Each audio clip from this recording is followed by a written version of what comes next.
Okay, so let's start. Yes, so like I said, so we'll talk about my first. I will talk a little bit about my. Okay, sorry for the introduction. So I will talk about my education path. Then we'll talk how to plan your career. Then we'll talk what is the option for the chemistry available. And then it is more important online study resources. Especially this corona pandemic, many of you are not able to go for tuition and coaching and classes. So this is going to be very useful for you. And then we'll conclude what we learned today. And then we will have a short question and answer session. Like I said, you can write your question in the chat box and we will take few questions. So I will start my educational path. I told you a little bit. I did my primary school from a village, Todi. It's near in district Bagpat. And then for my high school, I went for Inter College Surulpur. And then for BSc and MSc, I did in Janta Vaidik College.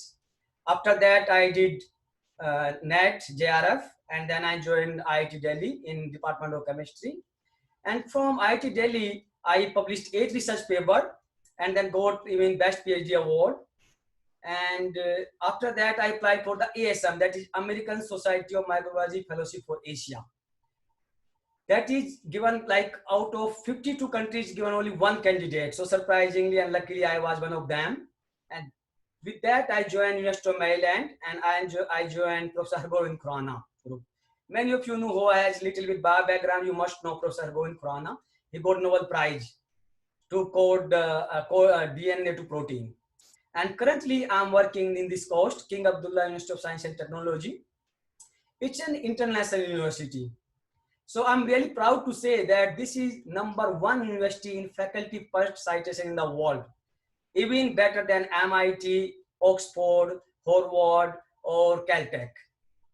So now, and over the time, I got the chance to work or in collaboration with different places in the world and in India. Like I worked in different universities in USA, UK, Germany, Korea, Taiwan, and in India, IIT Delhi, ISC Bangalore, Delhi University South Campus, IP, Saurashtra University, NII, JNU, and AIMS. And the impact I have created that right now I have 32 national international publications, including Nature Group, ACS, PNAS, BMC. I have 2 patents, 2 book contributions, and 4 proceedings. And I have few national and international awards. So now let's start how to plan your career. So time to time, almost everyone facing this problem. Like what should I go for? What should I choose? So the question you should ask to yourself is, what am I good at? मैं किसमें अच्छा हूँ? How much impact do I want to have? I forget, I will just speak in Hindi also. So how much impact do I want to have? Like मैं क्या impact create करना चाहता हूँ, whether it's society, whether it's family or myself. और मेरी इच्छा है, my ambitious क्या है, मेरी इच्छा क्या है, मेरा goal क्या है? How long my schooling will be? मेरी पढ़ाई कितनी लंबी हो सकती है? Like it is really important for master students, because if you want to go to your PhD, this is a very important question. And what are my values in life? मैं अपनी life से क्या expect करता हूँ? So according to me, these are the 5 steps to plan your career. Number 1, assess yourself. अपने बारे में जानो. अपने बारे में ये सोचो कि मैं किस में अच्छा हूँ. मुझे क्या अच्छा लगता है? मुझे केमिस्ट्री अच्छी लगती है, मुझे बेंच वर्क अच्छा लगता है, मुझे क्रिटिकल थिंकिंग अच्छी लगती है, या मुझे लोगों से इंटरेक्शन करना अच्छा लगता है. अपने बारे में आपको जानना पहली की है अगर आपको अपना फ्यूचर, अपना करियर डिसाइड करना है. And next is look what are the option available for you. और उसके लिए मैं आज यहाँ पर बैठा हूँ, आपके टीचर यहाँ पर बैठे हैं, आपके सीनियर्स यहाँ पर हैं, तो मैं आपको कुछ गाइड करूंगा इसको लेकर कि क्या क्या ऑप्शन आपके पास है. जब आपके पास ऑप्शन आ जाते हैं, देन यू टेक डिसीजन. आपको सोचना है कि मुझे डिसीजन क्या लेने हैं, क्या कौन सा रास्ता मुझे लेना है. And early is better. मैं आपको रिक्वेस्ट करूंगा कि जितना अर्ली आप ये डिसीजन लेंगे उतना ही आप अच्छा रहोगे. आपको डिसीजन लेना है कि मुझे कौन सा रास्ता चुनना है. अगर आपने एक बार रास्ता चुन लिया, you are half way done. आपने आधी जंग ऑलरेडी जीत ली. जब आप ये क्लियर हो कि मुझे ये करना है, okay I have to be scientist, okay I have to go for DRDO, I have to go for TIFR, okay I have to be IAS, जो आपने सोच लिया उसने आधा रास्ता आपने शुरू कर दिया. And then take action and then manage your career. Oh, sorry, I don't know what happened to this. Wait a minute. Okay. Okay, so now, like I said, what are the possibility for the, especially I'm focusing who are BSc final or even any branch of BSc and thinking chemistry as a career, and especially chemistry people who are they are in the MSc first year or second year. So what are the path? Like if you are in BSc and you have either you have PCM, like you have physics, chemistry, math, or you have biology, botany, zoology, and chemistry. So generally, if you want to go for chemistry, you have two options. One, generally you go for MSc, and more common are organic, inorganic, and physical chemistry. I will discuss with you other options available, but these are like traditional in our area. And other side, you can go for different job, whether it's industrial, academic, government, or you can go for MBA or UPSC or BEd. If you are going for job, it's fine. But if you are going MSc, your battle is still not end. You have to go for further, either you go for PhD. For that, you need to go for NET, SET, GAT, GST, SPAR, GRE, TOEFL, or again, you have to go for job, again, industrial, academic, or government jobs. We are going to tell all about it. Don't worry at all. So just be relaxed and bear with me. So I'm sure at the end of the seminar, you will know, okay, now I know what are the options available. If you are doing PhD, again, it's better not end. Then you have to go, you can go either for job again, or you can go for postdoctoral training or job, or you can interconvert in between them. So now, what are the trends? You must be wondering if, let's say I'm in BSc, so I did some search and made this graph. I found some statistics, like if you are in BSc chemistry, so where the students go. So इनमें से, sorry मैं बार बार भूल जाता हूँ. Okay, I have to just remind, like I have to speak in Hindi also. So इनमें से 33% जो बच्चे होते हैं वो ग्रेजुएशन में जाते हैं, means whether it's MSc, MS or PhD. 25%, 25% health professional, health का means it's not like doctor, related to medicine. 8% like other jobs, 13% studies, and 8% go chemical technicians, and up to 13% go for BEd. That's very popular in India too. So now, if you are in BSc final, I will start just with BSc final or BSc second year, or even if you are in BSc first year, or even if you are in 12th. I see some of the students are in 12th also. If you are in BSc or 12th and you are thinking about chemistry, about the MSc, then I will recommend to go for IIT JAM chemistry exam. So this is JAM for Joint Admission Test for MSc. So you know, this is the admission that is conducted by, sorry, ये conduct किया जाता है IIT और ISC Bangalore jointly. So ये किसके लिए होता है? MSc के लिए, PhD के लिए, dual MSc और PhD के लिए, और बाकी पोस्ट बैचलर डिग्री के लिए. तो आप सरप्राइज रहेंगे कि more than 737 seats are there. जब हमने नेट किया था तब केवल 350 सीट्स थी नेट और जेआरएफ के लिए. अभी एमएससी के लिए 337 सीट्स है. Options are not less. और न केवल IIT, you can go for NIT, centrally funded technical institutes like CFTIs और IIT central institute. And what is the mode of exam? Exam कैसे होता है? ज्यादातर सभी एग्जाम आजकल ऑनलाइन होते हैं. 3 घंटे का एग्जाम होता है. लैंग्वेज इंग्लिश होती है, और टोटल नंबर ऑफ जो क्वेश्चन होते हैं वो 60 होते हैं, और मार्क्स 100 होते हैं. और जो क्वेश्चन होते हैं मल्टीपल टाइप होते हैं, सिलेक्शन टाइप होते हैं, चॉइस मल्टीपल चॉइस क्वेश्चन होते हैं, मल्टीपल सिलेक्शन टाइप होते हैं, और न्यूमेरिकल होते हैं. अगर आप स्टैटिस्टिक्स देखें आईआईटी जैम 2020 की, मेरे राइट साइड में आपने ये फिगर देखे, 73,360 बच्चों ने अपीयर मिस फॉर्म भरा. उनमें से 62,000 ने एग्जाम को दिया, और 14,000 उसमें सेलेक्ट हुए. तो अगर आप देखो, तो अगर आप एनालिसिस देखेंगे, जैसे हम आगे आगे जाएंगे, ये सबसे आसान रास्ता और सबसे अच्छा रास्ता है। अगर आप अगर आप अपना करियर केमिस्ट्री में बनाना चाहते हैं और आप इवन एमएससी फर्स्ट ईयर में भी हैं, कुछ लोगों को ये बात थोड़ी मेरी अटपटी लगेगी, लेकिन अगर आप केमिस्ट्री फर्स्ट ईयर में भी हैं और अगर आप आईआईटी में जाना चाहते हैं, I will like suggest you कि आप आईआईटी गेम का फॉर्म फिलअप कीजिए, और अगर आप इसमें सेलेक्ट हो जाते हैं, गो फॉर आईआईटी। आप देखिए कि 62,000 में से 14,000, so in like out of 5-1, it's much better than any other exams. और अगर एक बार आपने आईआईटी में एंट्री ले ली, तो आपके लिए आईआईटी या विदेश जाना या जेआरएफ करना नॉट ए बिग डील। मैं आपको एक सिंपल सी चीज बताता हूँ। चलिए, आपने एमएससी कर लिया, एमएससी फर्स्ट ईयर कर लिया, एमएससी फाइनल कर लिया।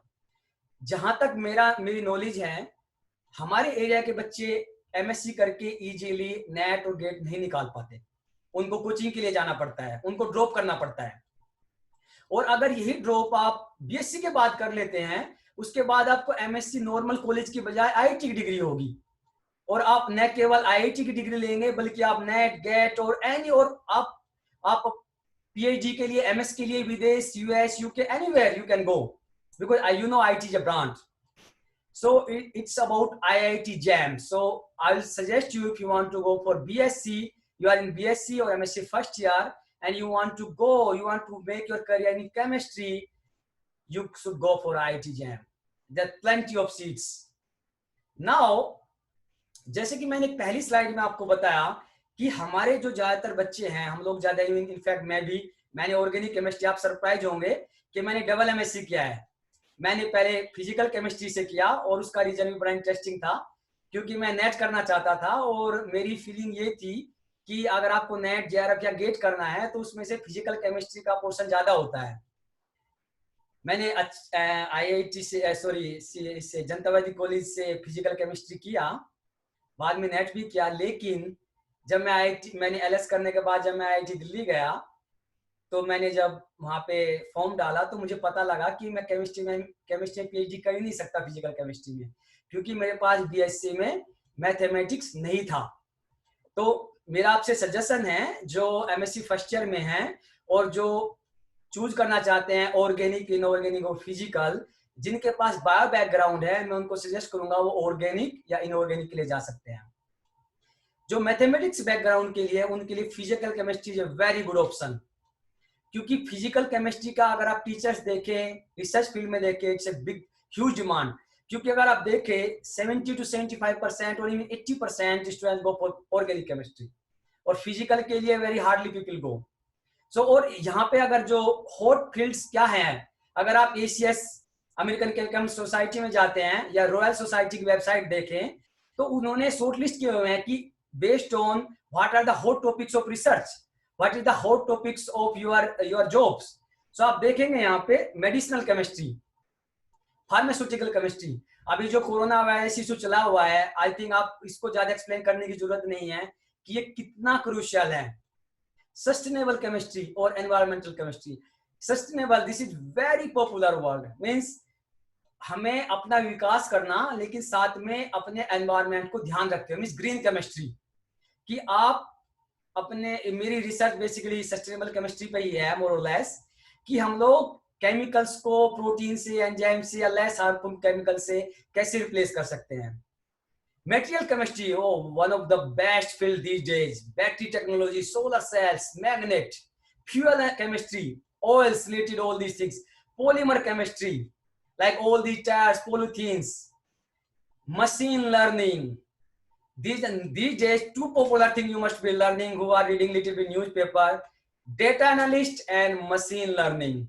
और मशीन लर्निंग में NMR, IRMN, means instrument based, specially जो फिजिकल केमिस्ट्री के स्टूडेंट्स हैं, जिनको फिजिकल केमिस्ट्री अच्छी लगती है, क्योंकि मैं 10 साल से बाहर रिसर्च कर रहा हूँ, 5 साल आईआईटी दिल्ली में, आप मेरी बात मानोगे कि इस फील्ड के सबसे कम पीएचडी और मास्टर्स आते हैं, और उनके लिए जॉब्स ज्यादा है और स्टूडेंट्स कम है। तो ये बहुत हॉट टॉपिक है आपके लिए जाने के लिए। और उसके बाद आते हैं interdisciplinary work like geochemistry, bioorganic chemistry, biophysical chemistry, computational chemistry, biochemistry. So ये मैंने बताया कि करंट हॉट टॉपिक्स क्या थे। अगर इसके बाद जाए कि इन्हीं के पैरालाइक मैंने बताया कि वो जो करंट हॉट टॉपिक क्यों है, क्योंकि उनके बाद जॉब्स अच्छी है। अगर आप पहला छोड़ दे पेटेंट और लॉ स्कूल, पेटेंट और लॉ स्कूल, अगर आपको हाई पेड जॉब चाहिए तो अगर आपके पास साइंस बैकग्राउंड है, केमिस्ट्री से रिलेटेड जो पेटेंट होते हैं उनमें जाके आप अपना करियर बना सकते हैं। It's very hot recently like specially in western world and gulf countries. उसके बाद जो हेल्थ एंड सेफ्टी है, केमिकल इंजीनियर है, एनालिटिकल केमिस्ट है, मटेरियल साइंटिस्ट जैसे मैंने पहली स्लाइड में बताया, forensic scientist, quality assurance and quality control, toxicologist, research analyst, food science and technology, जितनी भी ये फूड कंपनीज है like Nestle, Britannia, FCCI, ITC, इन सब में आपकी केमिस्ट की जरूरत होती है। तो आपको मेरा सजेशन ये है, नो डाउट अगर आपके पास ऑप्शन है organic, inorganic, physical, don't feel regret, go for that, क्योंकि वो बेसिक है। वहां से ही आपको अपनी बेसिक बनानी होगी, आपको बेसिक फंडामेंटल्स बनाने होंगे। बेस तो वही है, लेकिन जो डिमांडिंग है वो ये चीजें आज के टाइम में। So if you want to go for research और you have chance to select your specialization, go for these। अब मैं आपको बताना चाहता हूं कि एमएससी डजंट मैटर कि आपका ऑर्गेनिक है, इनऑर्गेनिक है, फिजिकल है, दीज आर कॉमन। कि आप अपने आप से क्या एक्सपेक्ट करते हैं, मैं आपसे क्या एक्सपेक्ट करूंगा, आपके टीचर आपसे क्या एक्सपेक्ट करेंगे। अगर आपको केमिस्ट्री में करियर बनाना है तो आप क्या एक्सपेक्ट करेंगे। First thing like I said in the beginning, decide career goal, dream big, आपको बड़ा सोचना है। Study all first year subject, पहले साल के जो आपके सब्जेक्ट होते हैं वो बहुत क्रूशियल हैं आपकी जॉब एग्जाम के लिए, नेट के लिए, सेट के लिए, गेट के लिए और आपके फंडामेंटल्स के लिए। उसको बहुत आपको ध्यान से पढ़ना है, क्योंकि सेकेंड ईयर में तो स्पेशलाइजेशन हो जाएगा, लेकिन फर्स्ट ईयर में आपको almost all aspect of chemistry आप पढ़ेंगे। जो इनफैक्ट मैंने पहली स्लाइड्स में आपको कुछ चीजें बताई, फर्स्ट ईयर में मोर और लेस आपको सबका टच मिलेगा। तो आपको फर्स्ट ईयर बहुत ध्यान से पढ़ना है। और ये मेरी कुछ एडवाइस है जो कि हमारे एरिया में, जो मेरठ यूनिवर्सिटी का एरिया है उसमें लैकिंग होती हैं। मुझे बहुत खुशी है, मैं रिसेंटली जनता वैली कॉलेज को विजिट किया, मुझे बहुत खुशी हुई वहां पर देखकर कि वहां पर कम से कम ये चीजें अब आ गई हैं, हमारे टाइम पे अनफॉर्चुनेटली नहीं थी। Participate in scientific lecture, poster competition and conferences, this is very very crucial. और आपको रिसर्च इंटर्नशिप जरूर करनी चाहिए। मैं दोस्तों आपको अपना एक्सपीरियंस शेयर करूं, जैसे मैंने बताया कि मुझे श्याम किशोर सर ने सजेस्ट किया कि आपको आईआईटी के लिए जाना चाहिए, आपको आईएससी के लिए जाना चाहिए। तो मैं नेट भी डाला और नेट का रिजल्ट मेरा आने वाला था।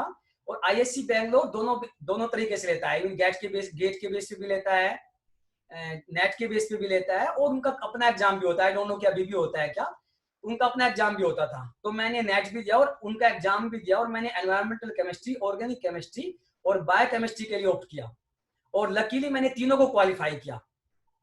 वहां पे जो वो होते हैं, इंटरव्यू होते हैं, बहुत टफ होते हैं। तो वहां पे 2 इंटरव्यू प्रोसेस थे। पहला इंटरव्यू जो मेरा था ऑर्गेनिक केमिस्ट्री का, इवन बायोकेमिस्ट्री में तो उसके बाद फिर से एक रिटर्न था। तो ऑर्गेनिक केमिस्ट्री का जो फर्स्ट इंटरव्यू था मेरा 45 मिनट चला था, और उनमें से जो एक मेरा ड्रॉबैक रहा, उनसे मेरे से पूछा कि शो मी योर थीसिस, जो मास्टर की थीसिस होती है। अब उस टाइम पे 2005 में मास्टर की थीसिस नहीं होती थी सीसीएस यूनिवर्सिटी में। तो मुझे तो, अगर मैं सही से बोलूं, मुझे पता भी नहीं था कि भाई ये थीसिस क्या होती है भाई। तो उन्हें बोला कि व्हाट इज योर थीसिस, मैं आई वाज ब्लैंक। तो वो बड़े सरप्राइज रहे कि आपने एमएससी कैसे कर ली बिना बिना मास्टर थीसिस के। तो मुझे बहुत खुशी है कि अब ये शुरू हो गई है, तो इसमें बढ़ चढ़ कर हिस्सा लीजिए, उसको अच्छे से अच्छा करने की कोशिश कीजिए। आप उसको एज ए रिसर्च फील्ड लीजिए, एक अच्छा टॉपिक सेलेक्ट कीजिए, और improve presentation and communication skill, this is very very important. आपको प्रेजेंट करना आना चाहिए, आपका कम्युनिकेशन स्किल, इंग्लिश का कम्युनिकेशन स्किल, हिंदी का कम्युनिकेशन स्किल, आपका कॉन्फिडेंस बहुत अच्छा होना चाहिए। आपको इंफॉर्मेशन कलेक्ट करना शुरू करना चाहिए फर्स्ट ईयर में ही, इनफैक्ट तैयारी करना चाहिए आपके फ्यूचर के लिए। जैसे मैंने कहा, आपने एक बार गोल डिसाइड कर लिया, आप उसके बाद नेट में जाएंगे, सेट जाएंगे, गेट जाएंगे, और या कोई कोई गवर्नमेंट जॉब के लिए जाएंगे। और इनफैक्ट आप जीआरयू टोफिल विदेश में अगर आप जाना चाहते हैं, कुछ लोगों का सपना होता है कि मैं अमेरिका जाऊं, मैं यूके जाऊं, मैं ऑस्ट्रेलिया जाऊं, मैं जर्मनी जाऊं, मैं जापान जाऊं, you can and you will, अगर आप चाहते हो तो उसके लिए भी मैं आपको गाइड करूंगा। अगर let's now you are in MSc second year, जो एमएससी सेकंड ईयर में ऑलरेडी हैं या पास हो रहे हैं या आने वाले हैं, now this is a time to go to for your dream. आपने जो सपना देखा, जो आपने प्लानिंग की, जो मैंने पहली स्लाइड में दिए, अब उसके लिए जाने का टाइम है। आपको NET, GATE, SLET, all exam आपको अटेम्प्ट करने हैं, उनको प्रिपेयर करना है। आपको अगर आप जॉब के लिए जाना चाहते हैं, उसके साथ साथ पीएचडी में जाना चाहते हैं, इंडिया में क्या पॉसिबिलिटी है, क्या डेडलाइन है, क्या फेलोशिप्स अवेलेबल है, और आपको उसके साथ scientific software search engine like Scopus, SciFinder, PubMed, Google Scholar, इन सब के बारे में आपको जरूर पता होना चाहिए। अगर आप लोगों को ये चीजें ज्यादा, आप क्या कर सकते हैं कि जो मैंने ईमेल आईडी है प्रोफेसर शाम किशोर सर को आप कांटेक्ट कर सकते हैं, या मुझे भी आप कांटेक्ट कर सकते हैं, लास्ट में अपनी ईमेल आईडी दूंगा। तो हम बाकी कुछ इन चीजों में फिर से एक वेबिनार ऑर्गेनाइज कर सकते हैं, जिसमें हम डिटेल में इनमें जा सकते हैं। आपको literature search, scientific journal, paper reviews आना चाहिए, और most importantly in the MSc first second you should start applying for the job and PhD। अब मैं आपको बताने वाला हूं कि आपके पास क्या क्या स्किल होने चाहिए, what are the important skill someone expect. आप इंडस्ट्री में जाएं, आप किसी भी गवर्नमेंट जॉब में जाएं, आप पीएचडी में जाएं, आपसे क्या expect, as a chemistry background आप लोग आपसे क्या एक्सपेक्ट करेंगे। These are the minimum thing कि जो कोई भी आप इंटरव्यू में जाएंगे ये एक्सपेक्ट करेगा। पहली चीज, आपको कंप्यूटर नॉलेज अच्छी होनी चाहिए। मैं फेसबुक की बात नहीं कर रहा हूं, मैं ट्विटर की बात नहीं कर रहा हूं, मैं इंस्टाग्राम की बात नहीं कर रहा हूं। PowerPoint, Excel, Word, internet use, search engine, इनके बारे में आपको पता होना बहुत ज्यादा जरूरी है। Basic laboratory technique, compound purification technique, TLC, chromatography, characterisation technique, TLC, IR, NMR, GC, इनकी प्रैक्टिकल नॉलेज अगर हो जाए तो बहुत बढ़िया है। अनफॉर्चुनेटली हमारे यहाँ कुछ चीजें अवेलेबल नहीं होती, लेकिन एटलीस्ट थ्योरी तो आपके पास होती है। इनकी नॉलेज कोशिश कीजिए कि आप प्रैक्टिकल नॉलेज भी लेने की कोशिश करें। आपको personal protective equipment, laboratory safety, data management के बारे में पता होना चाहिए। और again, over and again I am highlighting in red colour, you must focus on your presentation and communication skills. Now I am going to talk to you, मैं आपको बात करना चाहता हूं थोड़ा सा गवर्नमेंट जॉब्स के बारे में। ऑप्शन कम नहीं है। मैंने ये सेमिनार, ये जब मैं वेबिनार के लिए मेरी सर से बात हुई और मैंने कुछ स्टूडेंट से भी बात की, मैंने थोड़ा सर्च भी किया, तो जब मैंने बात की स्टूडेंट से, और पहले भी मैं कॉलेज में, जाट कॉलेज में स्पेशली 2-3 बार गया हूँ पिछले 2 सालों में, मैंने बच्चों से बातें, स्टूडेंट से बातें की, मुझे पता लगा वो ज्यादातर कंपनी की ऑप्शन ही नहीं है। आप मुझे बताइएगा eight the end of the webinar कि आपके पास ऑप्शन है या नहीं है। मैं आपसे दावा करता हूं कि इसकी वेबिनार के बाद में आप कम से कम ये बहाना नहीं बनाओगे कि आपके पास ऑप्शन अवेलेबल नहीं है, आपको जानकारी नहीं है। आप ये कम से कम नहीं कह पाओगे at the end of the webinar. So ये इतनी हॉट जॉब्स है, DRDO, ONGC, IOCL, BEL, BARC, TIFR, ISRO, और ये सभी जनरली एमएससी केमिस्ट्री को हायर करती है। अब मैं कुछ में से उनको आपको आपके सामने कवर करूंगा, like DRDO, defence development organisation. ज्यादातर लोग इसको जानते होंगे, अब्दुल कलाम जी के बारे में जिसे सुना है, अपनी जो डिफेंस जितनी मिसाइल वगैरह हैं, वार रिलेटेड इक्विपमेंट है, ये डीआरडीओ उनको जनरली देखता है। तो उनमें मेनली एमएससी केमिस्ट्री को एज ए साइंटिस्ट भी हायर किया जाता है। एक चीज पे ध्यान दीजिएगा कि साइंटिस्ट भी और एज ए जेआरएफ भी आज इसको ज्वाइन कर सकते हैं, लेकिन इनकी जो रिक्वायरमेंट है, पहले ये जनरली अपने एग्जाम कंडक्ट कराते थे, लेकिन अब ज्यादातर जितने पीओसी हैं, ज्यादातर जो ये बड़ी इंस्टीट्यूट, मैंने जो पहली स्लाइड में आपको बताया, वो गेट के थ्रू, GATE, मैं इसके बारे में बताऊंगा ये क्या है, ज्यादातर लोग जानते भी होंगे, गेट के थ्रू ये एडमिशन अपने वो जॉब्स लेते हैं।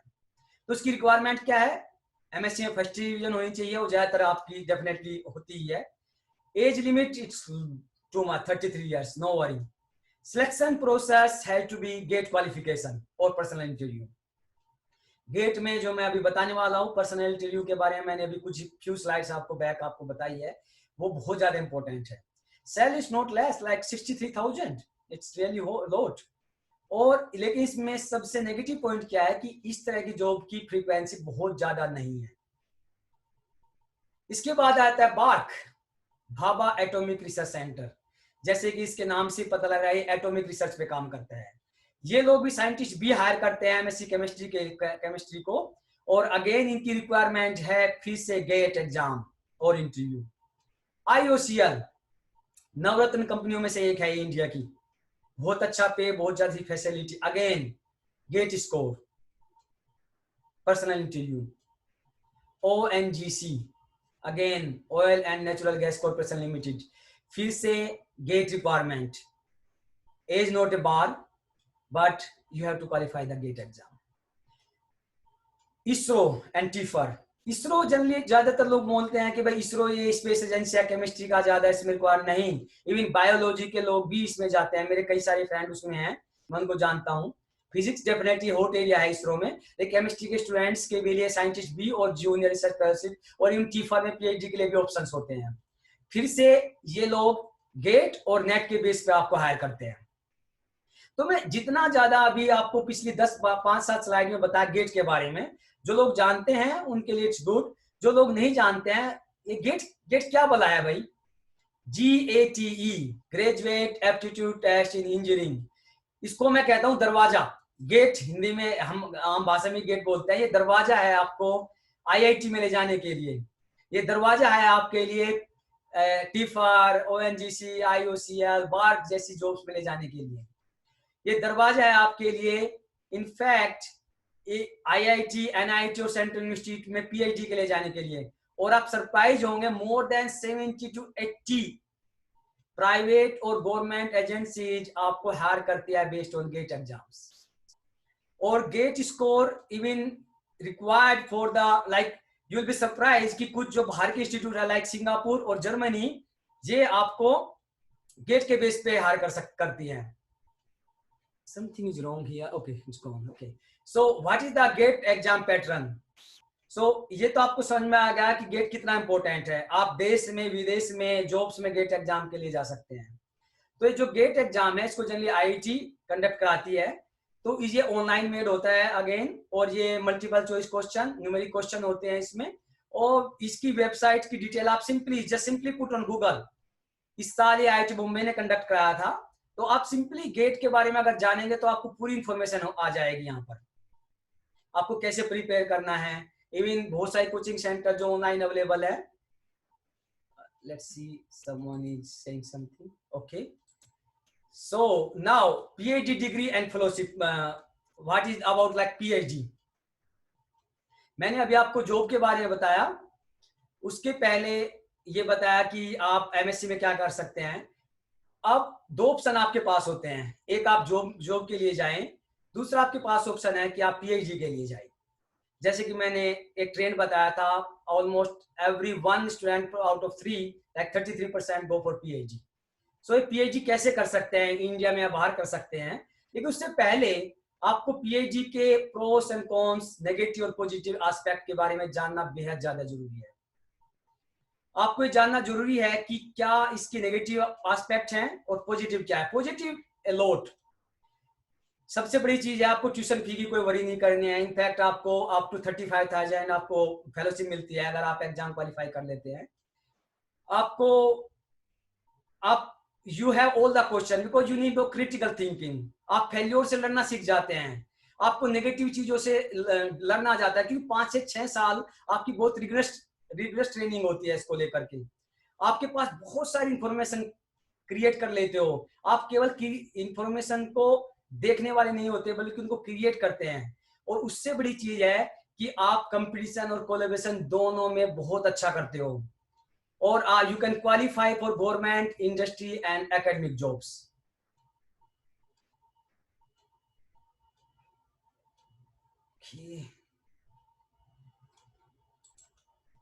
Next, negative aspect, this is very important. इसके बहुत सारे एस्पेक्ट है, लेकिन आपको पीएचडी के लिए जाने से पहले इसके बारे में जानना बहुत ज्यादा जरूरी है कि इसको लेकर सबसे बड़ी चीज क्या है कि ये कम से कम 5 से 6 साल लगता है।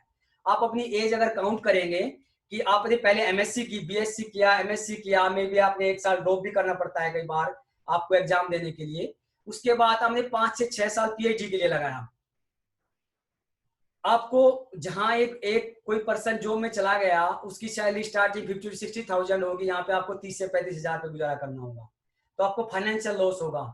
लाइफ और रिलेशनशिप लाइफ आपकी बहुत अच्छी नहीं रह सकती, क्योंकि बहुत हार्ड रहेगी, आपको डे एंड नाइट रिसर्च करना होगा। अगर मैं इसको ये कहूँ कि ये इश्क नहीं आसा, बस इतना समझ लीजिए कि आग का दरिया डूब के जाना है। ये पीएचडी कुछ इसी तरह से है। और आपको स्ट्रेस कई बार लेवल कई बार बहुत ज्यादा हो जाता है, आपको एग्जाम देने होते हैं, पेपर सबमिट करने होते हैं, कई बार आपके एक्सपेरिमेंट काम नहीं करते हैं, और आप बीच में कंफ्यूज हो जाते हैं कई बार कि अगर मैंने ये डिसीजन लिया है क्या ये सही है, मेरे दूसरे दोस्त तो जॉब में गए हैं, बहुत अच्छा कर रहे हैं, मैं कैसा कर रहा हूँ, मेरी पीएचडी होगी भी या नहीं होगी, उसके बाद क्या होगा। So you have to consider all these points, but anyway now you can think through. इसके बाद आपको मैं बताना चाहता हूं कि पीएचडी करने के लिए क्या क्या ऑप्शन है और क्या तरीका है। पहले मैं जाऊंगा पीएचडी आपको इंडिया में कैसे कर सकते हैं।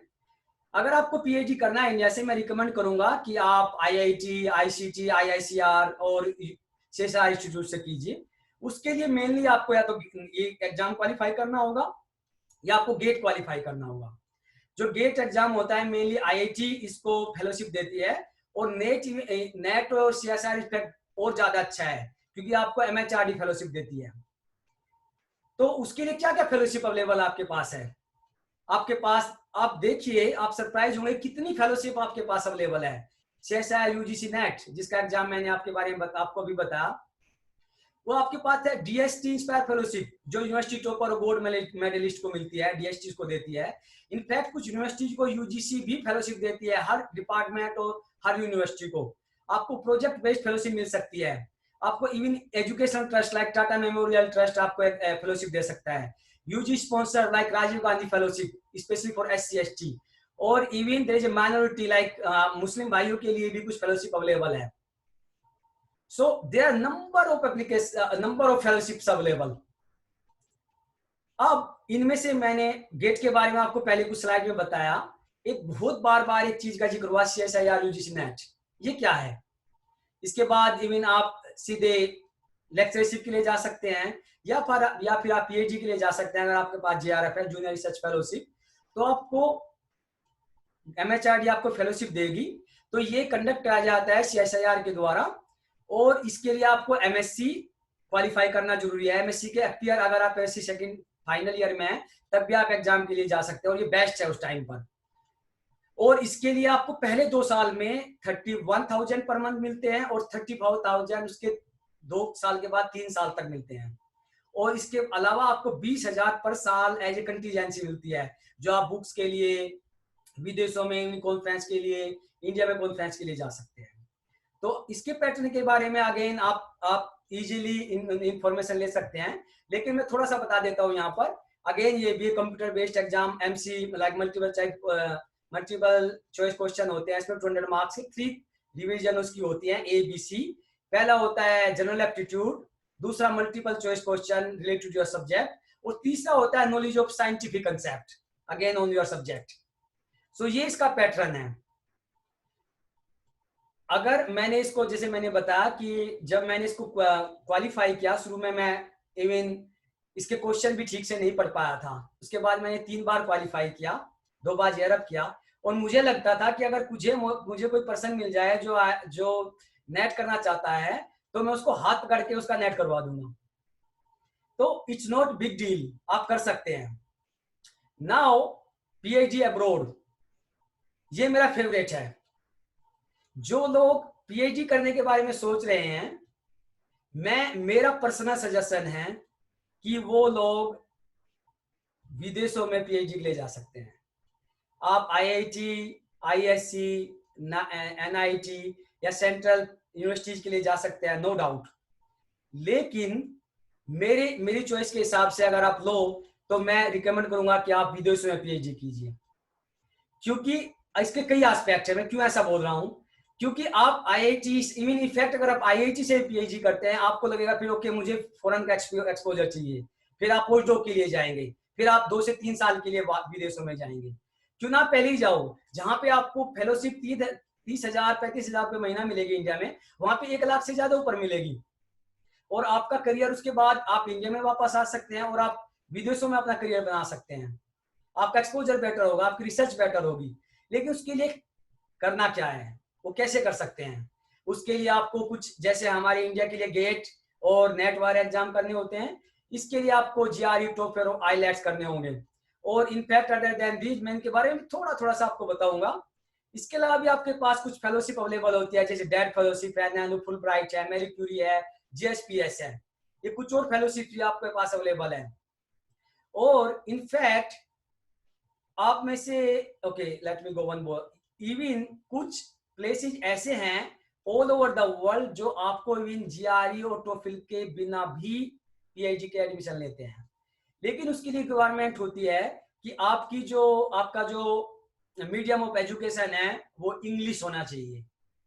आप किसी की रिक्वायरमेंट होती है कि आप 1 से 4 साल तक किसी इंग्लिश स्पीकिंग कंट्री में रहे हो।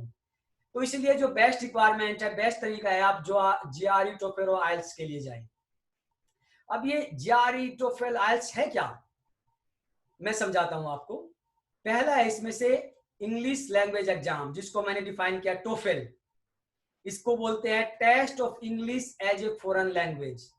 ये देखो, हर चीज को सिंप्लीफाई करो। जैसे आप नेट और गेट करते हैं, आप सिंपली सोचिए कि वो एग्जाम लेते क्यों हैं। आप पीएचडी के लिए जाएंगे, वो आपको देखते हैं कि भाई आपकी सब्जेक्ट की अंडरस्टैंडिंग कितनी है। अगर आप उस फील्ड को डीप में जाएंगे तो आपको कम से कम फंडामेंटल्स पता होना चाहिए, आपको साइंटिफिक नॉलेज होनी चाहिए, आपकी क्रिटिकल थिंकिंग होनी चाहिए। तो ये देखते हैं कि आप पीएचडी करने के लिए फिट भी है या नहीं। और दूसरा अगेन सिलेक्शन प्रोसेस, क्योंकि हर कोई वहां जाना चाहता है तो सिलेक्ट करना होता है। इसी तरह अगर आप विदेश में, अमेरिका में, लेट्स से आप अमेरिका जाना चाहते हैं, कनाडा जाना चाहते हैं, जर्मनी जाना चाहते हैं, तो वहां पर ज्यादातर जगह mode of conversation, mode of like teaching is English. तो वो आपको देखते हैं कि आप कितना अच्छी इंग्लिश बोल सकते हैं, कितना अच्छी इंग्लिश सुन सकते हैं, समझ सकते हैं, आंसर दे सकते हैं। तो सिंपली ये कुछ भी नहीं है, ये केवल आपको ये जानने का तरीका है कि आप जो आपको बातें समझाएंगे उनको समझ भी सकते हैं नहीं। उसके लिए आपको एक प्रोसेस है, वो मैं आपको बताता हूं कि एक एग्जाम है TOEFL, IELTS, Cambridge language test और पीटी, पर्सनल लैंग्वेज टेस्ट। पहले इसको I think UK English test भी बोलते थे, अब इसको पीटी बोलने लगे हैं। और जो आईलेट्स होता है, अगेन इसको international English language test system. ये जो लेफ्ट साइड में मेरे हैं, ये सभी इंग्लिश लैंग्वेज एग्जाम्स हैं। एक दूसरा बहुत पॉपुलर है, ज्यादातर यूनिवर्सिटी में केवल टोफेल चाहिए होता है, लेकिन जो हाई पेड यूनिवर्सिटी है जो आपको बहुत अच्छी फेलोशिप देती है, जो top most university like MIT, Oxford, वो उनमें आपको जीआरई भी चाहिए होता है। जीआरई भी 2 तरह के होते हैं, एक जनरल जीआरई होता है, एक सब्जेक्ट जीआरई होते हैं। सब्जेक्ट जीआरई लाइक हमारा नेट और गेट की तरह ही होता है। और जो जनरल जीआरई होता है वो उसमें 50% मैथ होता है और 50% इंग्लिश होती है।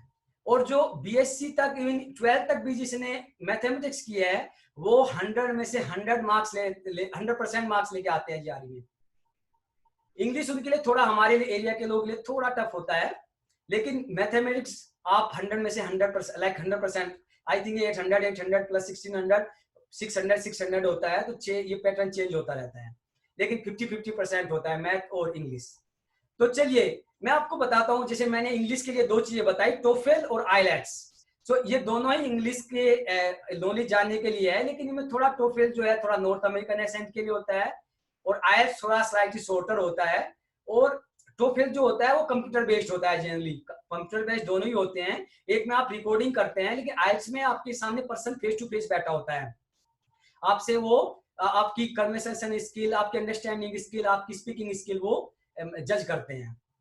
और टोफेल मैं बहुत क्विकली इस पे जाऊंगा कि इसमें अगेन जैसे मैंने कहा, इसमें 4 ऑप्शन होते हैं दोनों में, वेदर इट्स टोफेल और it's IELTS, listening, reading, writing and speaking.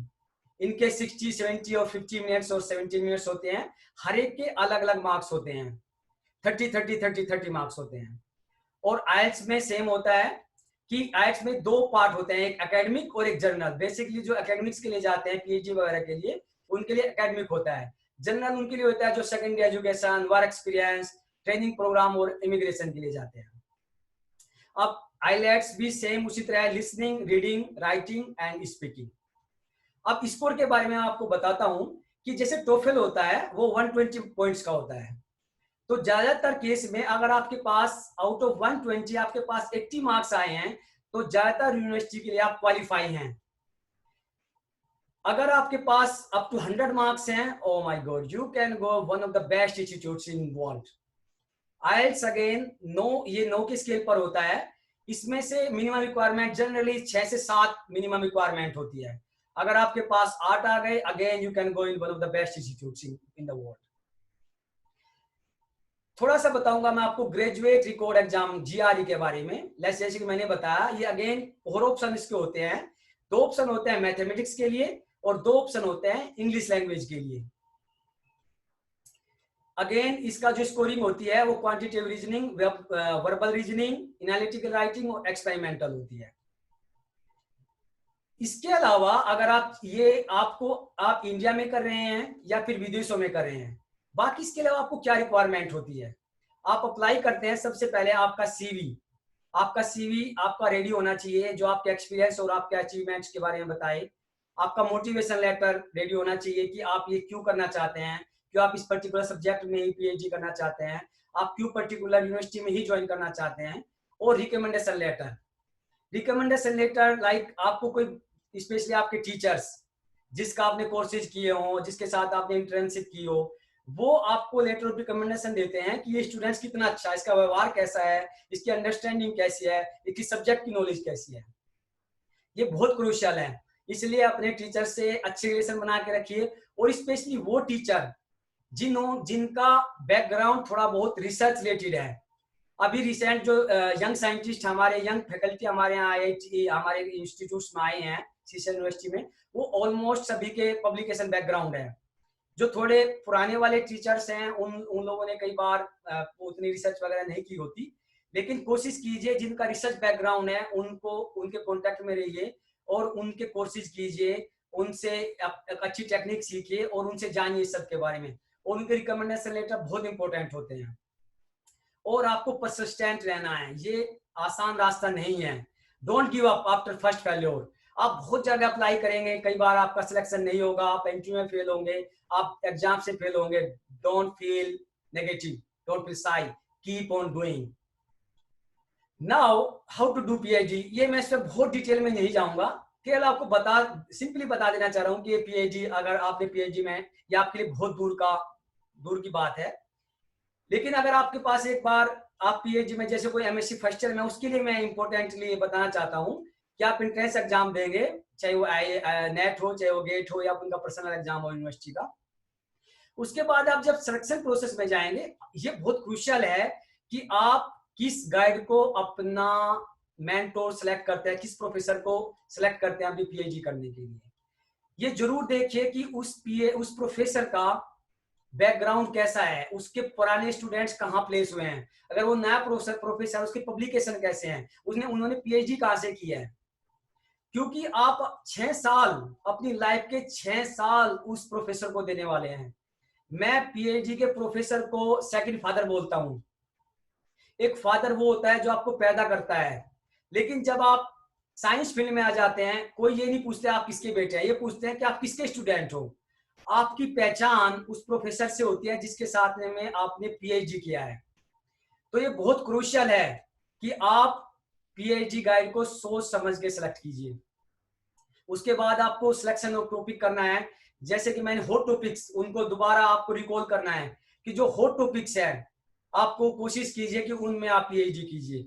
उसके बाद आपको आउटलाइन लिखनी है, आपको क्या रिसर्च करनी है, टॉपिक का अप्रूवल कमेटी के द्वारा होगा, फिर आप रिसर्च करेंगे, पब्लिकेशन डालेंगे, आप थीसिस लिखेंगे, सबमिट करेंगे, आपको डिफेंस करेंगे, and then you are there, you are doctor, you are PhD.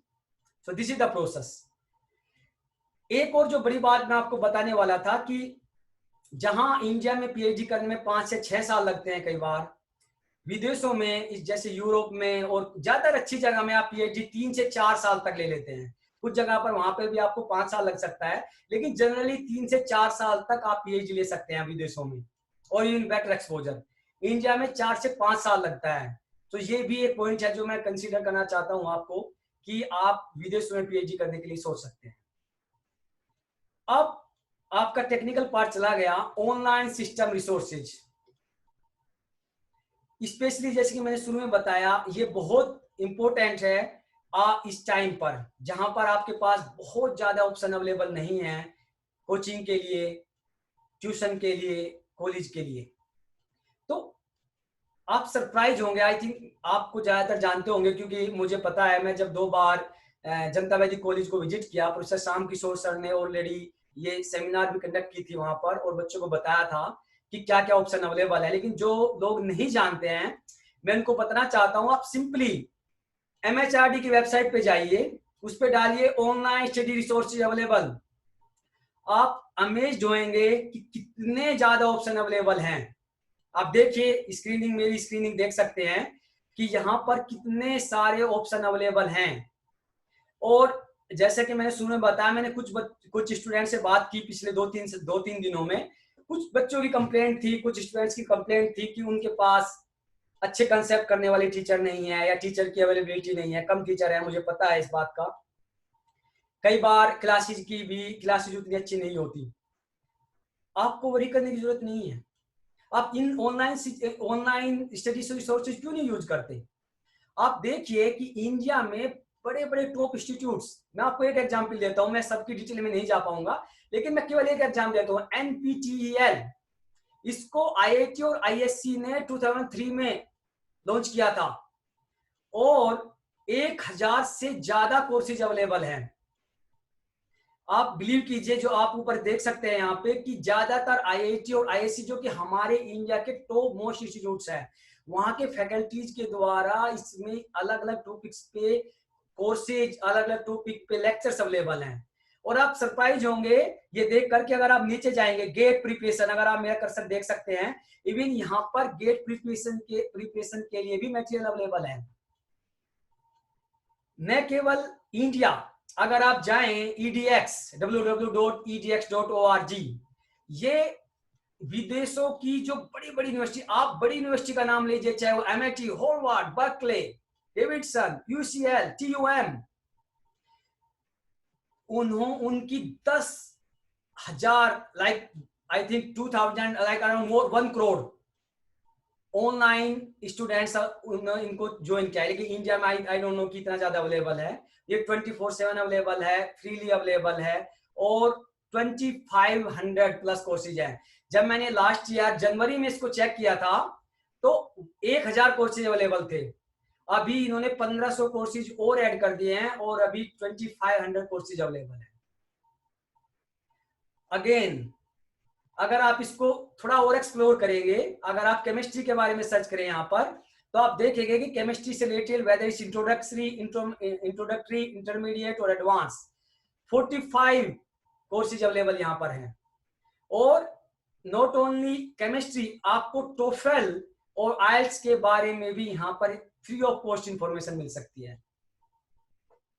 So I think इससे अच्छा रिसोर्सेज आपको नहीं मिलेगा, कि आपको डिपेंड नहीं होना है अपने कॉलेज में लेकर, केवल कोचिंग को लेकर या केवल ट्यूशन को लेकर। आप घर बैठे, आज के टाइम में तो जियो और बहुत सारी नेटवर्क प्रोवाइडिंग कंपनीज है, जो हर रोज 2 GB से ज्यादा डेटा देती है, और हर किसी के पास, मुझे पता है ज्यादातर के पास, आपके पास स्मार्टफोन है, तो उसको, स्मार्टफोन को यूज कीजिए। स्मार्टफोन को अपनी लैंग्वेज को, अपनी बेसिक्स को, अपनी सब्जेक्ट को स्ट्रॉन्ग करने के लिए यूज कीजिए। और मैं लास्ट थिंग जो इसमें टच करना चाहता हूं, स्टार्टअप्स। मैंने कई चीजों इसमें से कवर की। पहला, गवर्नमेंट जॉब। दूसरा, NET GATE, based on NET GATE PhD, whether is India और अब्रॉड। और चौथी या तीसरी चीज आप कर सकते हैं, स्टार्टअप्स, खुद का, योर ओन बिजनेस। केमिस्ट्री के लिए सबसे ज्यादा ऑप्शन अवेलेबल हैं, नो डाउट। ये हाई रिस्क और हाई रिवार्डिंग चीज है, हाई लॉस भी उसमें हो सकता है, आपको कुछ एक्सपीरियंस की भी जरूरत है। इसके लिए आपको अपनी इमेजिनेशन और ब्रेन को यूज करना है। कुछ एग्जाम्पल अगर हम लेते हैं कि कौन कौन से स्टार्टअप अवेलेबल हैं, आप पाएंगे पायरोवेव, इंजन ऑलरेडी यहाँ पर जो केमिस्ट्री से रिलेटेड है, whether is plastic waste treatment, waste management, biocatalysis, material discovery और नोवल टॉक्सिन डिटेक्शन, ये जो स्पेशली अभी कोरोना वायरस रिलेटेड भी चीजें आई थी, तो इस तरह के रिलेटेड आप अपनी स्टार्टअप्स भी यूज कर सकते हैं। जरूरत क्या है? आपके विजन की जरूरत क्या है? आपको नॉलेज इकट्ठा करने की। आपके पास millions and billions of options available है। Now I want to conclude, I think it's more than 1 hour, you must be tired, but I would like to conclude with that कि मैं जब यूनिवर्सिटी ऑफ मैरीलैंड में था, तो वहां पे आप मेरे लैब में देखें, जो मेरे कंधे पर हाथ रखा हुआ है, ये सर रिचर्ड रॉबर्टसन।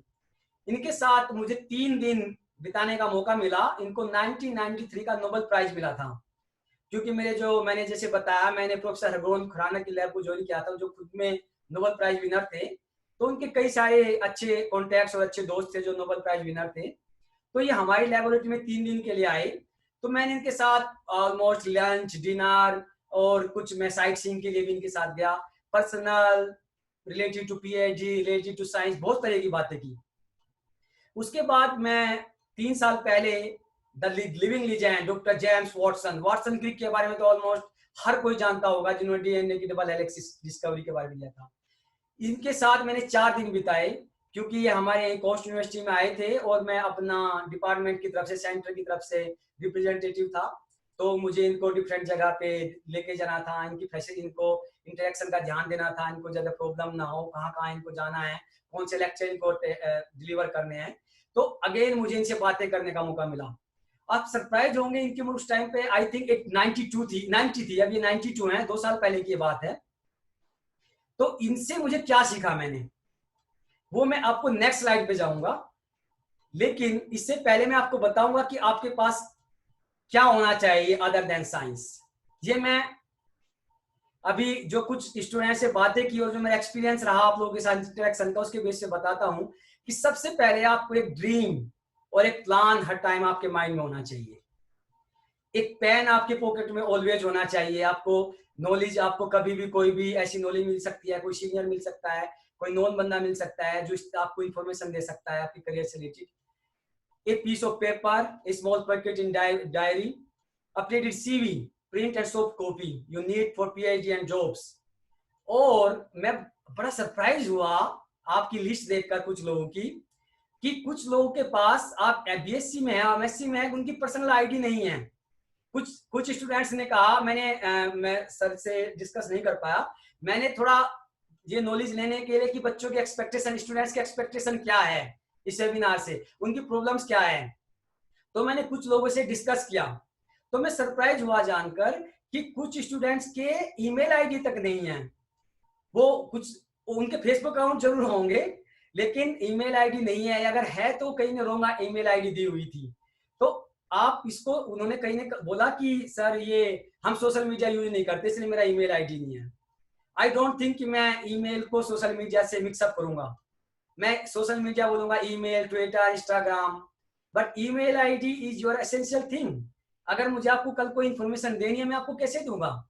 आप कोशिश कर रहे हैं विदेशों में जाने की, आप कोशिश कर रहे हैं आईआईटी में जाने की, तो आपको कम से कम एक ईमेल आईडी होना बहुत जरूरी है। एक पेन ड्राइव, आपको लेक्चर, आज के टाइम में आप शेयरिंग का जमाना है, आपके पास ऑनलाइन लेक्चर किसी के पास है, आप एक दूसरे ट्रांसफर कर सकते हैं।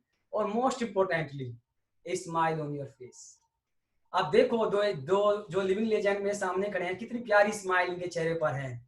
और मैं जैसे प्रोफेसर जेम्स वाटसन के बारे में बता रहा था कि 90 और 92 इयर्स की एज में भी इतना जिंदा दिल थे कि ये जो करना कभी नहीं बोलते थे, खाने में इतने इंटरेस्टेड थे, वॉक करते थे मॉर्निंग, कई बार मैं इनके साथ वॉक पर गया मॉर्निंग, अर्ली मॉर्निंग।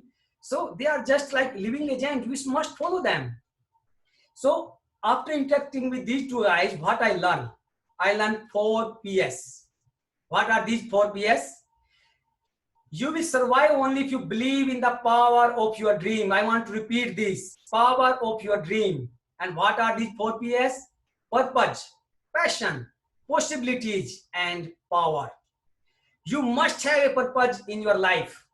बिना उत्साह के कोई काम नहीं होता.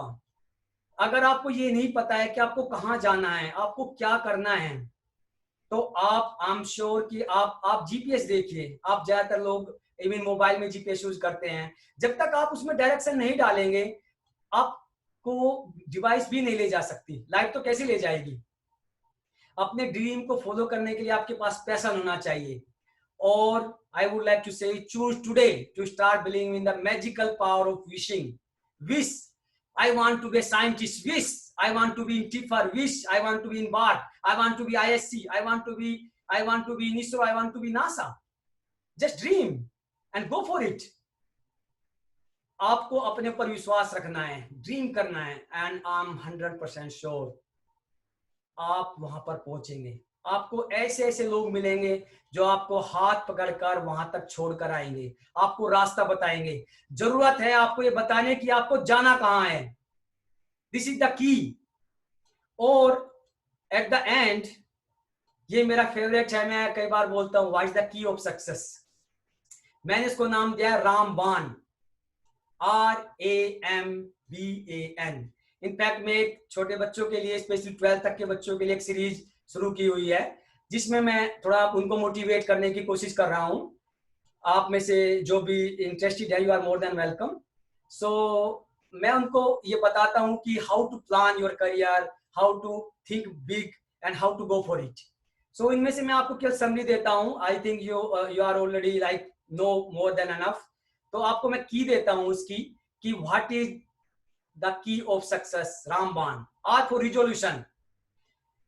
आपको संकल्प लेना है, आपको ये सोचना है कि मुझे क्या करना है. जैसे कि मैं पिछली कई स्लाइड से जोर दे रहा हूं कि आपको ये मालूम होना चाहिए कि आपको क्या करना है. You should believe in the resolution. You should think about your संकल्प कि मुझे करना क्या है.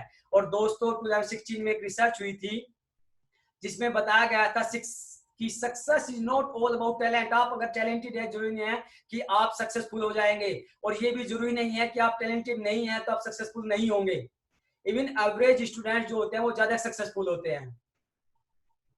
दूसरा, attitude. You must have a positive attitude. Overcoming negativity.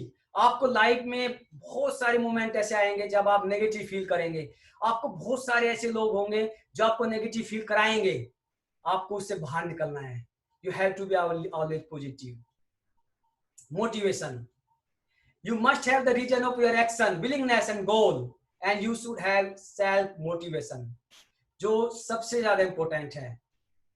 B yourself. कभी किसी की नकल करने की कोशिश मत करो. आप किसी से कुछ चीजें सीख सकते हैं, लेकिन उनकी नकल मत करो. आप यूनिक हो. आपको भगवान ने यूनिक बनाया है. आप उसी आइडेंटिटी के साथ जियो और उसको इंप्रूव करो, लेकिन किसी की कॉपी मत करो. Action of success. A for action for achieve the result you desire. अगर आपके पास अपना संकल्प है, पॉजिटिव एटीट्यूड है, मोटिवेशन है, आप दूसरों की कॉपी नहीं करते हैं, नेगेटिव चीजों में नहीं जाते हैं, then work for it. You will get it. And don't forget the novelty. This is more important than anything else. Be humble and helpful. Have the attitude of gratitude. जिन लोगों ने आपको जहां तक पहुंचाया है, आप उनको थैंक करना कभी मत भूलो. क्योंकि और आपको जिन्होंने थैंक किया है उसको रिटर्न कोशिश करो. आपको किसी ने, एक बंदे ने हेल्प किया, आप कोशिश करो आप 10 लोगों को हेल्प करो, आप 100 लोगों को हेल्प करो, आप 100,000 लोगों को हेल्प करो. So you must have a nobility attitude.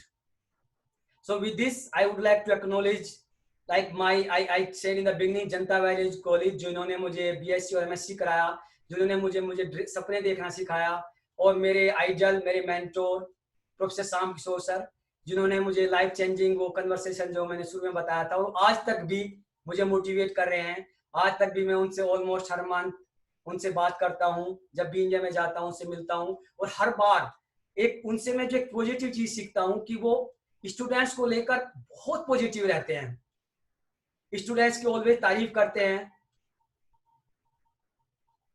Sorry. Okay, so now I want to give you few books.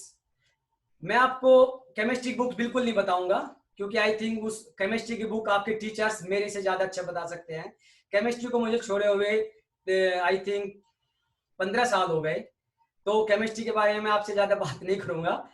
I think उसके लिए प्रोफेसर श्याम किशोर सर और आपके जो बाकी रेस्पेक्टिव टीचर हैं आपके कॉलेज में, वो आपको ज्यादा बता सकते हैं। लेकिन मैं कुछ बुक जो बाइबल से कम नहीं है आपको फ्यूचर को लेकर वो बताना चाहूंगा। उनमें से एक जो मेरी ऑल टाइम फेवरेट है, यू कैन विन, जीत आपकी। मैंने इंग्लिश और हिंदी दोनों से लिखा है कि जिसके लिए भी आप कंफर्टेबल हो आप वही जाइए, आप हिंदी जाइए, आप इंग्लिश जाइए। लेकिन मैं आपको एक बात ये जरूर बोलता हूँ, जहां भी मैं इंटरेक्ट करता हूँ स्टूडेंट से, मैं जहाँ बात जरूर बोलता हूँ, आप हिंदू हो, आपके पास गीता हो ना हो, आप मुस्लिम हो, आपके घर मुस्लिम रिलेटेड जो बुक होना हो, आपके पास अगर आप बाइबल होना हो, अगर आप क्रिश्चियन हैं, तो आपके घर के अंदर यू कैन विन, जीत आपकी बुक होनी चाहिए। ये डजंट मैटर आप स्टूडेंट हैं, आप 12th के बच्चे, आप एमएससी के बच्चे हैं, आपके घर के अंदर ये यू कैन विन होनी चाहिए। और कोशिश कीजिए हर रोज 3 या 4 पेज की जरूर पढ़े। दूसरी जो मैं बुक रिकमेंड करूंगा, morning miracle by Hal Elrod. This is another book की आपको अपनी सुबह की आदतें कैसे बनानी है, हिंदी में और इंग्लिश में दोनों में अवेलेबल है। आप इसको फिर पढ़ सकते हैं कि आपको सुबह अगर उठे, जैसे कि मैं बता आपको कुछ मैं लेक्चर ले रहा हूँ जो मोटिवेशन के लिए, आप मैं उसमें इन चीजों को एक्सप्लेन कर रहा हूँ। You are more than welcome to join. The power of positive thinking. जब मैं यूएसए में ज्वाइन किया प्रोफेसर हरगोविंद खुराना को, तो उनके ग्रुप में जब मेरा पहला फर्स्ट बर्थडे आया, तो एज ए फर्स्ट बर्थडे उन्होंने मुझे बुक गिफ्ट की थी, the power of positive thinking. It was amazing book. इसने मेरी सोच को पूरा बदल के रख दिया। The secret, I don't know, कुछ लोग जैसे संदीप माहेश्वरी को कुछ लोग सुनते होंगे, वो काफी मजाक उड़ाता है इस बुक का, लेकिन मेरी ये बुक काफी फेवरेट है। लेकिन इसमें अगर आप पॉजिटिव चीजों को लो, द पावर ऑफ पॉजिटिविटी, मैं इसकी एक पॉजिटिव चीज लेता हूँ। आप पॉजिटिव चीजों को आकर्षित करोगे तो आपको वो चीज मिलती है। कुछ लोगों ने, जिसने वो शाहरुख खान की मूवी, आई थिंक वो शाहरुख खान की एक मूवी है, उसमें एक डायलॉग है कि अगर आप किसी चीज को दिल से चाहो तो पूरी दुनिया की कायनात आपको उसको मिलाने में लग जाती है। ये सार है इस बुक का। तो इसलिए मैं आपसे अपील करूंगा कि ऑलवेज बी पॉजिटिव। और आप ये बुक, ये इन वीडियो भी अवेलेबल है इस बुक की, आप देख सकते हैं इसको। और last, 7 habits of highly effective peoples. Again ये बुक मुझे उसके बाद जब मेरा सेकंड बर्थडे आया, तो मेरे जो यूएस के प्रोफेसर थे, जो एनएसएफ नेशनल साइंस फाउंडेशन के डायरेक्टर थे, उन्होंने एज ए बर्थडे पर मुझे बुक गिफ्ट की थी, 7 habits of highly effective people. ये हिंदी में भी है, अति प्रभावकारी लोगों के साथ आदतें। उसके बाद मैं आपको, आई थिंक मैंने आपका काफी टाइम लिया, और thank you for being with me. मैं आपको थैंक्स करना चाहता हूं जो भी आखिर तक इसमें रहे।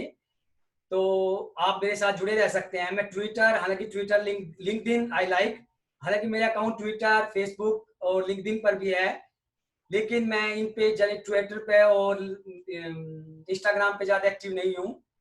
But you can email me at karan.iit@gmail.com। मैं आपको फिर से रिपीट कर रहा हूँ, Karan IIT, Karan my name, you know, Ram Karan, Karan IIT@gmail.com।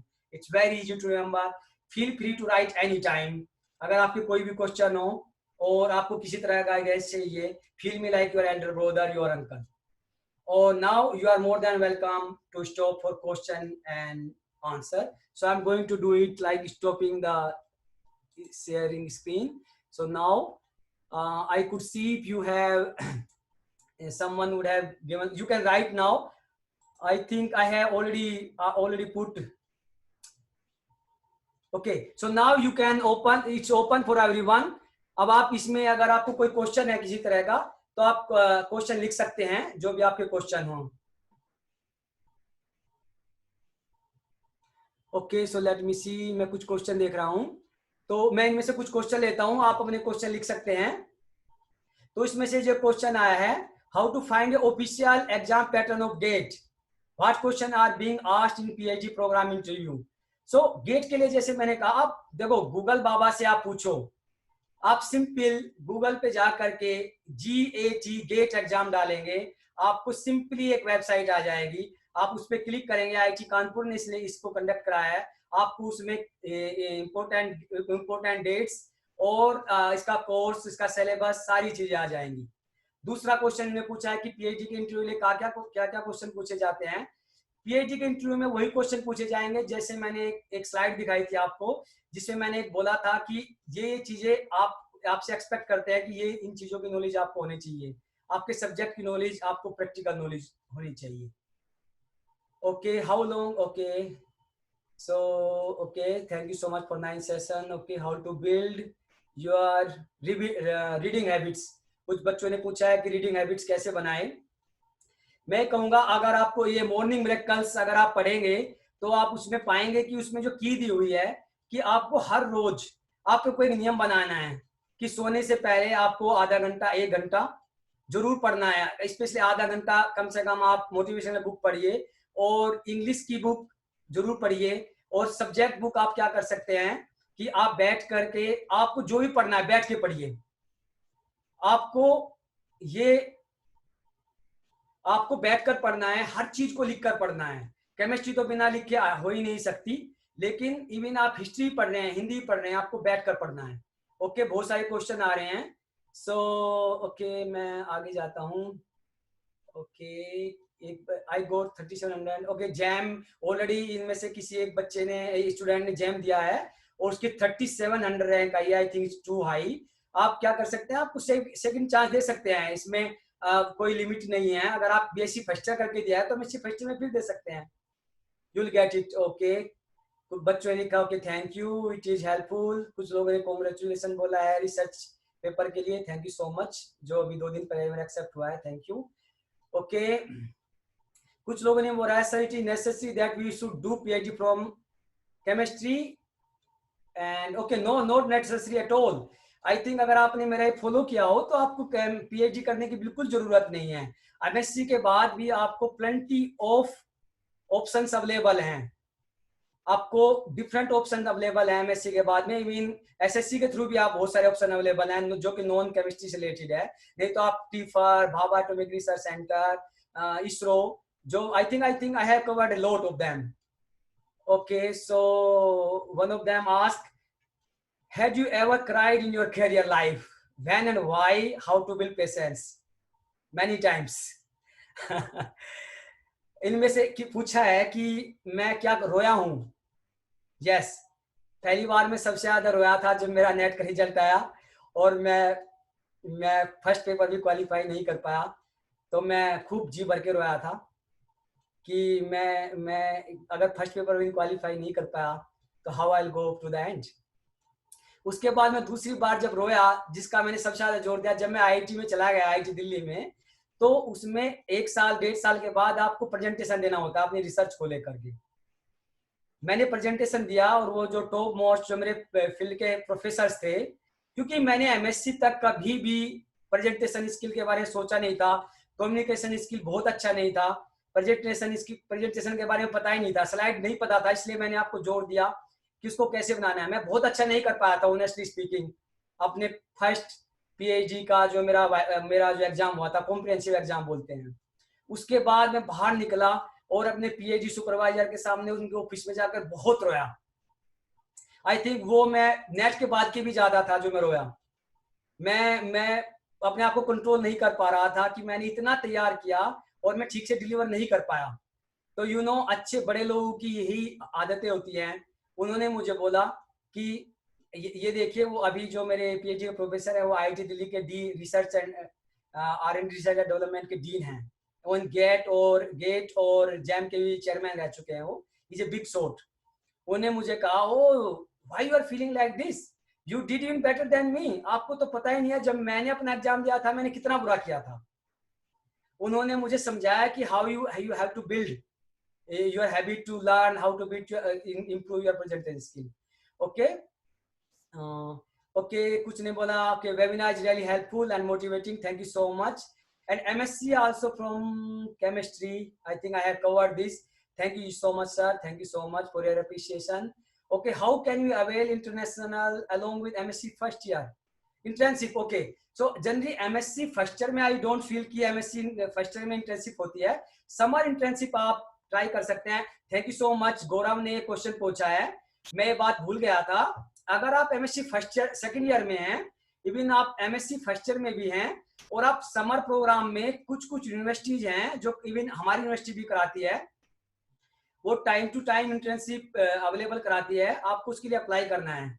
जैसे मैं अपनी यूनिवर्सिटी की बात करूं, हम भी, हमारे पास इस टाइम दो पोजीशन थी और हम लोग $1000 पर मंथ एज इंटर्नशिप भी देते हैं, मीन्स अराउंड 75,000 इंडियन रुपीज हम पर मंथ देते हैं एज इंटर्नशिप, और आने जाने का टिकट भी देते हैं, आपका फुल मेडिकल इंश्योरेंस देते हैं, और आपको रहने के लिए हाउसिंग भी फ्री देते हैं। तो अगर आपका सिलेक्शन हो जाता है, आप समर के लिए और फाइनल के लिए भी स्पेशली इंटर्नशिप नॉट ओनली हमारी यूनिवर्सिटी, बहुत सारी अच्छी यूनिवर्सिटीज है, उनमें ट्राई कर सकते हैं। Okay, next question is, if someone want to go for job after MSc, are private jobs are good option? Of course, why not. बहुत सारी स्पेशली फार्मा कंपनीज है जो एमएससी के बाद लेती है, और उनमें आप प्रोग्रेस कर सकते हैं शुरू में, like I said, government job की तरह ही आप एज ए केमिस्ट और एज ए साइंटिस्ट भी जाएंगे, लेकिन उसमें आप बहुत आगे साइंटिस्ट ही तक जा सकते हैं। उसके साथ साथ में आप पीएचडी भी कर सकते हैं, बहुत सारी ऐसी चीजें होती हैं कि आप कोरेस्पोंडेंस से भी कर सकते हैं पीएचडी, मतलब आप जॉब करते हुए पीएचडी कर सकते हैं। एक और क्वेश्चन है, how can you proceed our career in teaching after NET and GATE? I am really obliged for your question and thank you so much कि आप अच्छे क्वेश्चन पूछ रहे हैं। तो इनमें से कुछ बच्चे नेट और गेट के बारे में पूछ रहे हैं। I think career in teaching after NET and GATE, yes, so I think मैंने उस पर ज्यादा स्ट्रेस नहीं दिया। नेट, स्पेशली नेट के बाद अगर आप पीएचडी करना चाहते हैं, you can go for PhD, लेकिन नेट क्वालिफाई करने के बाद आप लेक्चरशिप के लिए भी एलिजिबल होते हैं, तो आप लेक्चरशिप भी कर सकते हैं। So you can go, or even not only private, government, any institute you can go. Okay, someone said thank you so much, thank you so much, thank you for your appreciation. Okay, मान्यवर, हम gate qualify करने के बाद बिना PhD के भी हम ISRO DRD में जा सकते हैं, कृपया मार्गदर्शन कीजिए। या श्योर, बिना पीएचडी के भी, ओके, ये डीआरडीओ में या इसरो में जाने के लिए बिना पीएचडी और गेट के लिए आई हैव डाउट। आपको कुछ ना कुछ तो प्रूव करना पड़ेगा भाई, आप किस बेस पे वहां पे वो आपको सिलेक्ट करेंगे। आपको मिनिमम क्वालिफिकेशन तो लेनी होगी, आपका इधर गेट करना होगा या फिर पीएचडी करनी होगी टू मी, और but I have to look Google online, और you can also do it. So okay, congratulation, thank you so much. Okay, so I'm interested in physics. Are there any option for physics also? Yes, a lot. क्योंकि आज जो मेरा session था ये mainly chemistry को focus था, तो physics को लेकर भी बहुत सारे ऑप्शंस अवेलेबल है। आप अगेन मैंने बोला है जैसे कि गूगल बाबा बहुत पावरफुल हैं, यू कैन आस्क गूगल बाबा, you can search just on Google what are the option available for physics, I am sure they are lot more. और जैसे इसरो में मैंने बताया सबसे ज्यादा ऑप्शन फिजिक्स के लिए होते हैं। और जो ये नेट गेट, देखो ये जो ऑप्शन मैंने बताया है ये ऑलमोस्ट जो गवर्नमेंट जॉब है, ये डजंट मैटर कि आप केमिस्ट्री से हो फिजिक्स से है, ये सेम है, नेट गेट सेम है, बाहर से पीएचडी है, सबके लिए सेम है, वो सब्जेक्ट आपका कुछ भी हो। Okay, so next, okay, how did you manage your failure sir? How to find happiness a short achievement? हो, yes yes, okay, that's a very good question कि अपने फेल्योर को, जैसे मैंने अभी बताया कि मैं कई बार रोया, कई बार मेरे नेगेटिव, हम तो फेल्योर को 15 साल से मैं फेल्योर को फील कर रहा हूँ बहुत, ऐसे जैसे हम लोग एक्सपेरिमेंट करते हैं 6-6 महीने तक रिसर्च करते रहते हैं, एट द एंड हमें पता लगता है कि उसमें कुछ हमें मिला ही नहीं, वो सारी वेस्ट हो गई। Basically it's not waste, we learn a lot. हम अपने रिसर्च पेपर सबमिट किया, कुछ रिव्यूअर ने उसको ऐसे रिजेक्ट कर दिया जैसे कि हमने कुछ किया ही नहीं, तो बहुत बार हमारी फेल्योर आती है। लेकिन जैसे कि मैंने कहा कि failure is the part of life, you have to go ahead. So आप उसको जैसे स्लोली आप एक्सपीरियंस होते हैं, आप मैनेज करना सीख जाते हैं। और ये बहुत इंपॉर्टेंट बात किसी एक पर्सन ने कही, अमन ने, happiness in short achievement, yes you must be happy. ज्यादातर लोग मैंने देखा है कि बहुत छोटी, जनरली नॉर्मल रहते हैं, बहुत ज्यादा फन नहीं करते हैं, मेरा ये आपको एडवाइस है कि नॉर्मल छोटी छोटी चीजों में आप खुश रहिए, आप जोक्स पे हंसिए, खूब डांस कीजिए, आप एक्सरसाइज करिए हैं, उसके लिए डांस उसकी जरूरत नहीं है कि आप जिम में जाओ, आप डांस एक्सरसाइज कर सकते हैं। आप आपको कि कोई मौका है, अच्छा सीन मिला है, फोटो खींचिए, दोस्तों के साथ शेयर कीजिए। फेस्टिवल्स हैं उनमें एंजॉय कीजिए, फैमिली के साथ बैठ के चैटिंग कीजिए। You must enjoy all and every moments. Okay, where to get information about internship? Okay, again I said you have to look for web internet. You have to look for particular university. आपको क्या करना है कि आपको आपको different universities में जाना है। आप सिंपली गूगल भी डाल सकते हैं कि internship for like internship for chemistry और इंटर्नशिप इन फॉरेन कंट्रीज। सो आपको बहुत सारे एक सर्च इंजन में आपको चीजें आ जाएंगी, ये बहुत मुश्किल नहीं है सर्च करना। ओके, नेक्स्ट क्वेश्चन है how to prepare for IIT JAM physics. सबसे पहले आपको लाइक मैंने बोला है कि आपको आईआईटी वेबसाइट पे जाना है। डजंट मैटर ये केमिस्ट्री है या फिजिक्स है, आपको कोर्स सिलेबस आपको उसका सिलेक्ट कर लेना है। आपको कोर्स लेने के बाद हर एक जो पॉइंट, हर एक जो उसमें एक तरह से टॉपिक्स लिखे हुए हैं, हर एक टॉपिक को हाईलाइट कर करके उसको थोरोली पढ़ना है। आपको ये देखना है कि आप उसमें कितना अच्छा कर पा रहे हैं। अगर आप किसी टॉपिक पर वीक हैं तो आपको स्ट्रॉन्ग करना है, और अगर आप किसी टॉपिक पर वीक हैं, बहुत सारे कोचिंग अवेलेबल हैं हर एक फील्ड में, हर एक फील्ड को लेकर ऑनलाइन क्लासेस अवेलेबल हैं, इनमें कोई बुराई नहीं है। आपको कोचिंग में जाने में कोई नहीं रोक रहा है, आप कोचिंग जाइए, आप ऑनलाइन क्लासेस जाइए, you will know everything. Okay, how to rise our communication skills. Okay, जो मैं ये बहुत इंपॉर्टेंट बात है हमारे जो स्पेशली हमारे एरिया के जो बच्चे हैं, एक तो जहां मिलते हैं हम पढ़ते हैं, हम इंग्लिश के कोर्सेज भी करते हैं, हम इंग्लिश स्पीकिंग भी करते हैं, लेकिन आप लोग क्या करते हैं, आप पढ़ने के बावजूद भी हिंदी में बात करते हैं एक दूसरे से। आपको ग्रुप क्यों नहीं बनाना चाहिए? आप क्या करते हैं, व्हाट्सएप पर भी, गूगल, जब आप एक दूसरे मैसेज करते हैं वो हिंदी में लिखेंगे और इंग्लिश को हिंदी में ट्रांसलेट करके, मतलब उसको लिखेंगे ई आई, इसको लिखेंगे आई एस क्यू, उसको कम से कम इंग्लिश में लिखिए। अपना अच्छे फ्रेंड्स का ग्रुप बनाइए, उनके साथ इंग्लिश में कन्वर्सेशन कीजिए। अपनी फैमिली है, अपना छोटा भाई, बड़ा भाई, आपके फादर अगर अच्छे पढ़े लिखे हैं तो उनसे इंग्लिश में ही कन्वर्सेशन कीजिए। आपकी स्पीकिंग स्किल आपका तभी इंप्रूव होगा। So, okay, respect is sir, you are ideal for me. Thank you so much for giving your time. Okay, thank you so much. Thank you so much. Thank you so much. How to stay focused all time? ये तो impossible है। किसी ने पूछा है कि how to stay focus, कोई भी नहीं रह सकता, कोई भी इस दुनिया में हर टाइम फोकस नहीं रह सकता। आपको क्या करना है, देखिए जैसे मैं सेशन भी ले रहा हूं, आपने क्या किया होगा, पहले आधा घंटा आप इसको अच्छे से आप फोकस रहे, उसके बाद थोड़ा लूज करते चले गए होंगे, आई एम श्योर। आप पढ़ाई में भी ऐसी ही होती है चीजें। तो आपको क्या करना है, स्लॉट बनाना है। आपको 2 घंटे का सेशन लीजिए, उसमें अच्छे से पढ़ाई कीजिए, फिर थोड़ा घूमिए, फैमिली के मम्मी पापा के साथ, दोस्तों के साथ थोड़ी बातें कर लीजिए, थोड़ा इधर उधर की चीजें देख लीजिए, फिर से पढ़ाई कीजिए। अपना टाइम टेबल हर एक चीज का बना लीजिए, उसके बीच में कुछ इंटरेस्टिंग चीजें पढ़ लीजिए। अगर आप केमिस्ट्री पढ़ रहे हैं, अगर आप फिजिक्स पढ़ रहे हैं, उसके बीच बीच में कोई स्टोरी बुक पढ़ लीजिए। तो आपको अपने आप को डिवाइड करना होगा, तभी आप फोकस रह सकते हैं। किसी भी पर्सन के लिए ऑल टाइम फोकस होना ऑलमोस्ट इम्पॉसिबल। इवन कंप्यूटर को भी आप बीच बीच में रिफ्रेश करना होता है। So you have to divide your sessions. Okay, thank you so much. Okay, for biology background like BSc in bio and MSc in chemistry, what are the best job option? You are the ideal candidate for me. मैं भी मेरी BSc biology से ही है और मेरी MSc chemistry से है। अगर आपने देखा हो, आप अपना करियर बना सकते हैं बायो ऑर्गेनिक केमिस्ट्री में। मैंने भी बायो ऑर्गेनिक केमिस्ट्री से की थी, पहले मैंने फिजिकल केमिस्ट्री से की, और आप बायो केमिस्ट्री में जा सकते हैं, बायोटेक्नोलॉजी में जा सकते हैं।